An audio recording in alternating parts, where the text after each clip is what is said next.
എൻ്റെ പേര് Maria Joseph. ഞാൻ തൃശ്ശൂർ വെണ്ടൂർ ഇടവകയിൽ നിന്ന് വരുന്നു. ഞാൻ ഉടമ്പടി എടുത്തത് ആദ്യം ഓൺലൈൻ ഉടമ്പടിയാണ് എടുത്തത്. 2021 നവംബർ 23 ഞാൻ ഉടമ്പടി എടുത്തത്. ഇത്രയും നാൾ സാക്ഷ്യം പറയാൻ വൈകിയതിന് ആദ്യം തന്നെ മാതാവിനോട് ഞാൻ ക്ഷമ ചോദിക്കുന്നു. ഈ അൾത്താരയിൽ പ്രത്യക്ഷപ്പെട്ട അൾത്താരയിൽ അമ്മയുടെ സാക്ഷിയാക്കി ഉയർത്തി ഞാൻ നന്ദി പറയുന്നു ഈശോയ്ക്ക് അമ്മയ്ക്കും. ഞാൻ ഉടമ്പടി എടുക്കാൻ കാരണം ഞാൻ ഒരുപാട് നാളായിട്ട് ഒരു ഗവൺമെൻറ് സർവീസിൽ ജോലിക്ക് വേണ്ടിയിട്ട് ആഗ്രഹിക്കുകയും ശ്രമിക്കുകയും ചെയ്തിട്ടുണ്ടായിരുന്നു. ഒരുപാട് പ്രാവശ്യം ഞാൻ ട്രൈ ചെയ്തു. എക്സാം ഹോളിൽ കയറുമ്പോൾ എനിക്ക് ടെൻഷനൊക്കെ അടിച്ച് ഞാൻ പഠിച്ചെല്ലാം മറന്നു പോകും. എനിക്ക് എക്സാം ശരിക്കും അറ്റൻഡ് ചെയ്യാൻ പറ്റാറില്ല. അപ്പോൾ നവംബർ 20 ഒരു എക്സാം എഴുതി. പക്ഷേ അത് കയ്യിൽ നിന്ന് പോയെന്ന് എനിക്ക് എക്സാം കഴിഞ്ഞപ്പോൾ എനിക്ക് മനസ്സിലായി. ആ വിഷമത്തിലിരിക്കുമ്പോഴാണ് ഞാൻ ഓൺലൈൻ ഉടമ്പടീനെ പറ്റിയിട്ട് ഓർത്തത്. അപ്പോൾ നവംബർ 23 ഞാൻ ഓൺലൈൻ ഉടമ്പടി എടുത്തു. പിന്നെ ലൈറ്റ് ക്യാൻഡിൽ പ്രയർ റിക്വസ്റ്റ് ഇട്ടു. എന്നിട്ട് 27 എക്സാം ഉണ്ട്. ആ എക്സാമിന് വേണ്ടിയല്ല ഞാൻ ആഗ്രഹിച്ചിരുന്നെങ്കിലും അതുകൂടി എഴുതുന്നതിന് മുമ്പ് ഉടമ്പടി എടുത്തിട്ടുണ്ടായിരുന്നല്ലോ. ആ ധൈര്യത്തിലാണ് ഞാൻ 27 എക്സാം എഴുതാൻ പോയത്. അപ്പോൾ എക്സാം ഹോളിലേക്ക് കയറുമ്പോൾ ഞാൻ ഭയങ്കര ടെൻഷനാവും. പക്ഷേ എനിക്ക് അന്ന് എക്സാം ഹോളിൽ കയറിയപ്പോൾ അവിടെ ഇൻവിജിലേറ്ററായിട്ട് വന്നത് ഒരു ടീച്ചറായിരുന്നു. ആ ടീച്ചറെ ഞാൻ എക്സാം എഴുതാൻ തുടങ്ങി. എനിക്കിങ്ങനെ ടെൻഷൻ കയറി വരുന്ന സമയത്ത് ആ ടീച്ചർ ജപമാല കയ്യിലെടുത്തിട്ട്, അതൊരു കോൺവെൻറ്റ് സ്കൂളായിരുന്നു എനിക്ക് കിട്ടിയ സെൻറ്റർ. അപ്പോൾ ടീച്ചർ അവിടെ ജപമാല കയ്യിലെടുത്ത് ജപമാല ചൊല്ലാൻ തുടങ്ങി. ഞാൻ പെട്ടെന്നാണ് അത് ശ്രദ്ധിച്ചത്, ടീച്ചർ ജപമാല ചൊല്ലുന്നത്. അപ്പോൾ എനിക്ക് ഭയങ്കര ധൈര്യം എന്ന് വെച്ച് കഴിഞ്ഞാൽ അമ്മയുടെ മാതാവിൻ്റെ പ്രസൻസ് അവിടെ ഉണ്ട്, ജപമാലയാണ് ഞാൻ കാണുന്നതെന്നായി. അപ്പോൾ എൻ്റെ മനസ്സിലെ ടെൻഷനൊക്കെ പോയി. എനിക്ക് നന്നായിട്ട് തന്നെ എക്സാം അറ്റൻഡ് ചെയ്യാൻ പറ്റി. അത് കഴിഞ്ഞ് എക്സാം കഴിഞ്ഞു. ഞാൻ ഹാപ്പി ആയിരുന്നു എക്സാം കഴിഞ്ഞപ്പോൾ. മുമ്പത്തെ പോലെ ടെൻഷൻ ഉണ്ടായിരുന്നില്ല എക്സാം കഴിഞ്ഞപ്പോൾ. എക്സാം കഴിഞ്ഞ് ഞാൻ ആ വർഷം തന്നെ ഡിസംബർ 31 ഇവിടെ വന്ന് തീർത്ഥാടന ഉടമ്പടി എടുത്തു. ഉടമ്പടിയുടെ മുന്നോട്ട് പോയി കറക്റ്റ് സമയങ്ങളിൽ അത് പുതുക്കി എല്ലാ ദിവസവും വിശുദ്ധകുർബാനയിൽ പങ്കെടുക്കാനും വചനം വായിക്കാനൊക്കെ ഞാൻ സമയം കണ്ടെത്തി. 23 റാങ്ക് ലിസ്റ്റ് വന്നപ്പോൾ എനിക്ക് നല്ല റാങ്ക് ഉണ്ടായിരുന്നു. 81 റാങ്ക് ഉണ്ടായിരുന്നു. ഞാൻ 2023 ജനുവരിയിൽ ജോലിയിൽ പ്രവേശിച്ചു. ഒരുപാട് അനുഗ്രഹങ്ങൾ അമ്മ വഴി ഈശോ എനിക്ക് തന്നിട്ടുണ്ട്. ഓരോ ദിവസവും ഒരു ചെറിയ വഴിയുമായ ഒരുപാട് കാര്യങ്ങളിലൂടെയാണ് ഈശോ അനുഗ്രഹിച്ചത്, വഴി നടത്തിയത്, എൻ്റെ കുടുംബത്തെ രക്ഷിച്ചത്. മക്കൾക്കൊക്കെ ഉന്നത വിജയം നൽകി അനുഗ്രഹിച്ചിരുന്നു. പക്ഷേ മക്കളൊന്നും കൂടെ വന്നിട്ടില്ല. എൻ്റെ ഫാദറിനും അസുഖം ഉണ്ടായിരുന്നു. അപ്പച്ചനും മാതാവ് ഒരു കയ്യിലെടുത്ത് സംരക്ഷിക്കുകയായിരുന്നു. അപ്പച്ചനൊന്നും വന്നിട്ടില്ല. അതുകൊണ്ട് എനിക്കതിവിടെ പറയാൻ പറ്റുന്നില്ല. ഉടമ്പടി എടുത്തതിന് ശേഷം ഞാൻ റാങ്ക് ലിസ്റ്റ് വന്നതിന് ശേഷമാണ് ഞാൻ വിചാരിച്ചത്. അപ്പോൾ എൻ്റെ മുമ്പ് എന്നോട് കാറ്റീസം പഠിപ്പിക്കാനൊക്കെ പറഞ്ഞിട്ടുണ്ടായിരുന്നു. പക്ഷേ എനിക്കത് മടിയായിരുന്നു, ചെയ്തിട്ടുണ്ടായിരുന്നില്ല. റാങ്ക് ലിസ്റ്റ് വന്നു കഴിഞ്ഞപ്പോൾ ഞാൻ വിചാരിച്ചു എനിക്ക് മാതാവ് എന്ന അനുഗ്രഹത്തിൻ്റെ ഭാഗമായിട്ട് ഞാൻ കാറ്റീസം പഠിപ്പിക്കാൻ കയറി. ഇടവകയിൽ കൂടുതൽ സജീവമാവാൻ തുടങ്ങി. ആഴ്ചകളിൽ ഞായറാഴ്ച ദിവസം പൊതുചോറ് കെട്ടി കൊടുക്കാനായിട്ട് നോക്കി. ഓർഫനേജുകൾ വിസിറ്റ് ചെയ്യാനും അവർക്ക് ശുശ്രൂഷ ചെയ്ത് കൊടുക്കാനൊക്കെ ശ്രമിച്ചു. ജനറൽ ഹോസ്പിറ്റലിൽ പോയി രോഗികളെ സന്ദർശിക്കാനും അവർക്ക് എന്നെ കൊണ്ടാവുന്ന സഹായം ചെയ്തു കൊടുക്കാനൊക്കെ സാധിച്ചു. ഒരു ഗ്രൂപ്പുകളിലൊക്കെ എന്തെങ്കിലും അസുഖത്തിനൊക്കെ ഇതൊക്കെ കാണുമ്പോൾ ഞാൻ എന്നെ കൊണ്ട് പറ്റുന്ന രീതിയിൽ അവർ സഹായിക്കാൻ പറ്റി. ഞാൻ അതിൽ എഴുതി കൊടുക്കാൻ പറഞ്ഞൊരു കാര്യമുണ്ട്. ഞാൻ അതിന് മുന്നേ ഉടമ്പടി എടുത്തതിന് ശേഷം തന്നെ ഒരു ദിവസം ഒരു എക്സാമിന് വേണ്ടിയിട്ട് അച്ഛനെ കാണാൻ ഇവിടെ വന്നപ്പോൾ എക്സാമിൻ്റെ ടോക്കണാണ് എടുത്തത്. അച്ഛൻ അതിന് വേണ്ടി പ്രാർത്ഥിക്കുന്നതിനിടയിൽ അച്ഛൻ എന്നോട് ചോദിച്ചു, എന്നോട് വേറെ എന്തെങ്കിലും പറയാനുണ്ടോ എന്ന് ചോദിച്ചു. അപ്പോൾ എൻ്റെ കാലിൻ്റെ ലിഗ്മെൻറ്റ് പൊട്ടിയിട്ട് എന്നോട് ഡോക്ടർ സർജറി പറഞ്ഞിട്ടുണ്ടായിരുന്നു. അപ്പോൾ ഞാൻ ചിലപ്പോൾ നടന്നുകൊണ്ടിരിക്കുമ്പോഴൊക്കെ എനിക്കറിയില്ല ഞാൻ വീഴാൻ പോണത്. പക്ഷേ പെട്ടെന്ന് അങ്ങ് വീഴുമായിരുന്നു. ചിരട്ട അങ്ങനെ തള്ളിപ്പോയിട്ട് ഞാൻ വീഴുമായിരുന്നു. അപ്പോൾ അന്ന് അച്ഛനോട് വേറെ എന്തെങ്കിലും പറയാണ്ടോ എന്ന് ചോദിച്ചപ്പോൾ എൻ്റെ മൈൻഡിൽ പെട്ടെന്ന് വന്ന് ഈ ആൾത്താരയിൽ കയറി നിൽക്കുന്ന സമയത്താണ് അച്ഛനോട് ചോദിച്ചത്. അപ്പോൾ എനിക്ക് മുട്ടുകുത്താനൊന്നും പറ്റില്ല. ഞാൻ കുർബാനയ്ക്കൊക്കെ നിൽക്കുക ചെയ്യുക, ഇരിക്കുന്ന സമയത്ത് മുട്ടുകുത്തുന്ന സമയത്തൊക്കെ. അപ്പോൾ അച്ഛനോട് ചോദിച്ചു വേറെ എന്തെങ്കിലും പറയുകയാണെന്ന് ചോദിച്ചപ്പോൾ ഞാൻ പെട്ടെന്ന് എൻ്റെ മൈൻഡിൽ വന്ന് ഈ കാര്യമായിരുന്നു.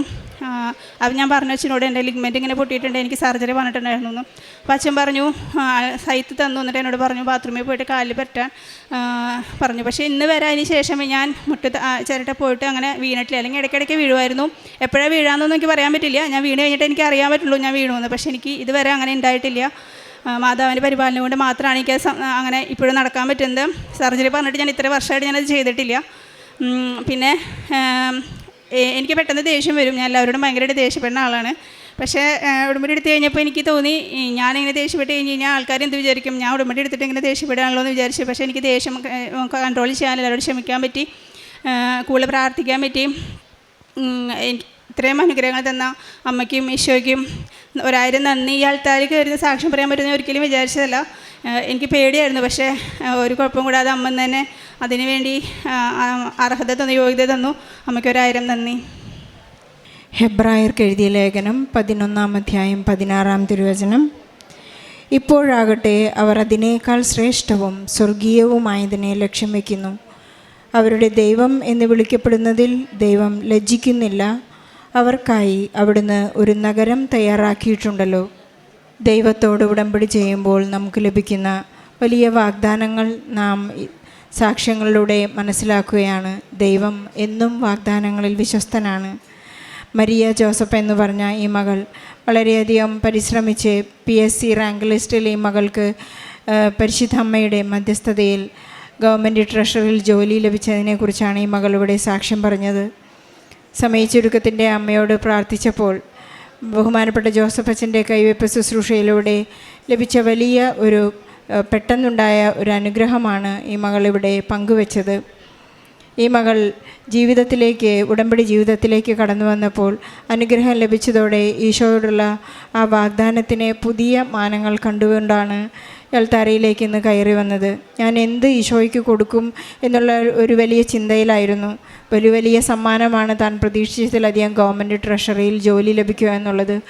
അതിന് നന്ദി പറയുന്നതോടൊപ്പം ആ നന്ദി പ്രകടനം തന്നെ ഈ മകൾ ഒരു കാറ്റഗിസം ടീച്ചറായി ഇടവകയിൽ ശുശ്രൂഷ ചെയ്യാമെന്നുള്ളൊരു വലിയ തീരുമാനത്തിലേക്ക് വരികയും കുടുംബത്തെ എപ്പോഴും ഈശോയുടെയും പരിശുദ്ധ അമ്മയുടെയും ആ അനുഭവത്തിലേക്ക് കൊണ്ടുവരുവാനുള്ള എപ്പോഴും ആധ്യാത്മിക ജീവിതത്തിൽ ജീവിക്കാനുള്ളൊരു വലിയ നല്ല തീരുമാനത്തോടുകൂടി മകൾ ഇന്ന് മുന്നോട്ട് പോവുകയാണ്. അതുപോലെ തന്നെ മകൾക്ക് ലിഗമെൻറ്റിൻ്റെ സൗഖ്യം അച്ഛൻ വിശേഷവിദ്യ മകളോട് ചോദിച്ചതാണ്, ഇനി എന്തെങ്കിലും പറയാനുണ്ടോ? അപ്പോൾ ഈ മകളുടെ മറന്നുപോയ ചില വേദനകളും സങ്കടങ്ങളും ഏറ്റുപറഞ്ഞപ്പോഴാണ് ഉടനെ മകൾക്ക് ഈശോ സൗഖ്യം നൽകി അനുഗ്രഹിക്കുകയും ചെയ്തു. നമ്മുടെ ഉടമ്പടിയിലായിരിക്കുമ്പോഴുള്ള ആ അത്ഭുത ജീവിതങ്ങൾ, അത്ഭുത സാക്ഷ്യങ്ങൾ, എത്ര പെട്ടെന്നാണ് ഈശോ നമ്മെ സൗഖ്യപ്പെടുത്തുന്നതും എത്ര പെട്ടെന്നാണ് പരിശുദ്ധ അമ്മ നമുക്ക് വേണ്ടി മാധ്യസ്ഥം ഉപേക്ഷിക്കുന്നതെന്ന് നമുക്ക് മനസ്സിലാക്കാനായിട്ട് സാധിക്കും. നമുക്ക് ഈശോയോടും പരിശുദ്ധ അമ്മയോടും നന്ദി പറയാം. നമ്മുടെ ഏതൊരു പ്രതിസന്ധിയിലായാലും സമയച്ചുരുക്കത്തിൻ്റെ അമ്മ നമ്മുടെ ജീവിത ഭാരങ്ങൾ ലഘൂകരിച്ച് നമുക്ക് എത്ര തന്നെ യോഗ്യതയില്ലെങ്കിൽ തന്നെയായാലും കൃപ നിറച്ചുകൊണ്ട് ഈശോ നമ്മെ മുന്നോട്ട് നയിക്കും. അതിനായി നമ്മുടെ ഉടമ്പടി എപ്പോഴും മുന്നോട്ട് നയിക്കാം. ഈ മകളൊരു പറയുവാൻ വിട്ടുപോയ ഒരു കാര്യം ഇതാണ്. ഞാൻ ഈ മകളോട് ചോദിച്ചു, വിശേഷവിധിയായി എന്താണ് ഈശോയ്ക്ക് വേണ്ടി ചെയ്യുന്നത്? അപ്പോൾ ഈ മകൾ പറഞ്ഞത്, അവിടെ പഴയ ഫയലുകൾ ഒത്തിരിയുണ്ട്, അതെല്ലാം എനിക്ക് റെഫർ ചെയ്ത് അധികാരികൾക്ക് കൈമാറാൻ ആ പ്രായം ചെന്നവരുടെ എല്ലാം ഫയലുകളെടുത്ത് അതിൻ്റെ ആ ഡോക്യുമെൻ്റുകൾ പരിശോധിച്ചുകൊണ്ട് അവർക്ക് ക്രമമായി ജീവിതത്തിലേക്ക് ഒരു സഹായങ്ങൾ ലഭിക്കുവാനുള്ള നീതി നടപ്പാക്കാനുള്ള ഒരു അനുഗ്രഹം കൂടി ഈശോ എനിക്ക് തന്നിരിക്കുന്നു എന്ന് ഈ മകൾ ഏറ്റുപറയുകയുണ്ടായി. നമുക്ക് ഈശോയ്ക്കും പരിശുദ്ധ അമ്മയ്ക്കും നന്ദി പറയാം. കാരണം നമ്മെ ഉടമ്പടിയിലൂടെ ഈശോ നയിക്കുമ്പോൾ അത് മറ്റുള്ളവർക്ക് കൊടുക്കാനുള്ള ഒരു വലിയ കൃപയാണ്, അഭിഷേകമാണ് നമുക്ക് നൽകിയിരിക്കുന്നതെന്നും കൂടി നമുക്ക് മനസ്സിലാക്കുകയും ചെയ്യാം. മരിയയ്ക്കും കുടുംബത്തിനും ലഭിച്ച എല്ലാ അനുഗ്രഹങ്ങൾക്കും ഈശോയ്ക്കും പരിശുദ്ധ അമ്മയ്ക്കും നന്ദി പറഞ്ഞുകൊണ്ട് നല്ലൊരു കയ്യോടെയോടെ ഈ സാക്ഷി നമുക്ക് സമർപ്പിക്കാം. അത്യപൂർവ ദൈവാനുഭവങ്ങൾ ഇനി നിങ്ങൾക്കും സ്വന്തം. ഈ യൂട്യൂബ് ചാനൽ ഇതുവരെ സബ്സ്ക്രൈബ് ചെയ്തിട്ടില്ലെങ്കിൽ ഇപ്പോൾ തന്നെ സബ്സ്ക്രൈബ് ചെയ്യുക.